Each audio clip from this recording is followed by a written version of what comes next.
लोकतांत्रिक जनशक्ति पार्टी बिहार के साथियों के नाम अपील। प्रिय साथी, आप हम सभी जानते हैं कि अभी बिहार ही नहीं बल्कि बिहार सहित पूरा देश संक्रमणकालीन स्थिति से गुजर रहा है और देश की राजनीति हो या प्रदेश की राजनीति हो, नकारात्मक राजनीति अपने पराकाष्ठा पर है, चरम पर है। हम आप यह जानते हैं कि सार्वजनिक क्षेत्र की मुनाफा कमाने वाली कंपनियों को भी औने पौने दाम पर बेचे जा रहे हैं उद्योगपतियों के हाथ में। रेलवे जैसी संस्था को भी बिक्री किया जा रहा है। रेल ही एक ऐसी सवारी रही है कि गरीब से भी गरीब आदमी आवश्यकता पड़ने पर भ्रमण करता रहा है। निजीकरण हो जाने के बाद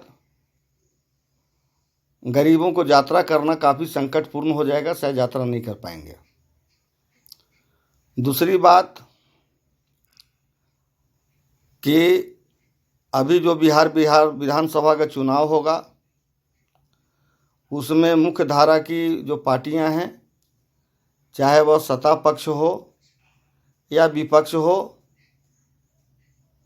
उनमें काफ़ी होड़ होगा पैसा खर्च करने के लिए। कोई किसी से कम नहीं है। क्षेत्र में पैसे बांटे जाएंगे, लोगों को गुमराह किया जाएगा। ऐसी स्थिति में लोकतांत्रिक जनशक्ति पार्टी के साथियों का कर्तव्य बनता है कि हम लोग पूरे उत्साह के साथ इस बिहार विधानसभा चुनाव में भाग लें, जनता के सहयोग से और जनता के उम्मीदवार बनकर। यदि पूरे उत्साह के साथ हम लोग काम करेंगे तो मुझे आशा ही नहीं पूर्ण विश्वास है कि जनता हम सबको मदद करेगी और बिहार ही नहीं बल्कि देश, और देश ही नहीं बल्कि विदेश में भी एक संवाद जाएगा कि जहां चुनाव में एक विधानसभा क्षेत्र में करोड़ों रुपए एक उम्मीदवार खर्च करता है, वहीं बगैर पैसे के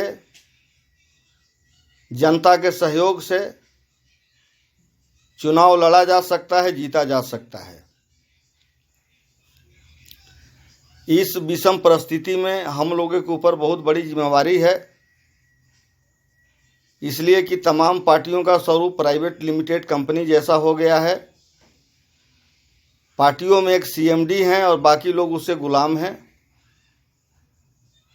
तो हम लोगों को एक नई पार्टी जो लोकतांत्रिक जनशक्ति पार्टी है, इसे खड़ा करना है, मजबूती के साथ चुनाव लड़ना है।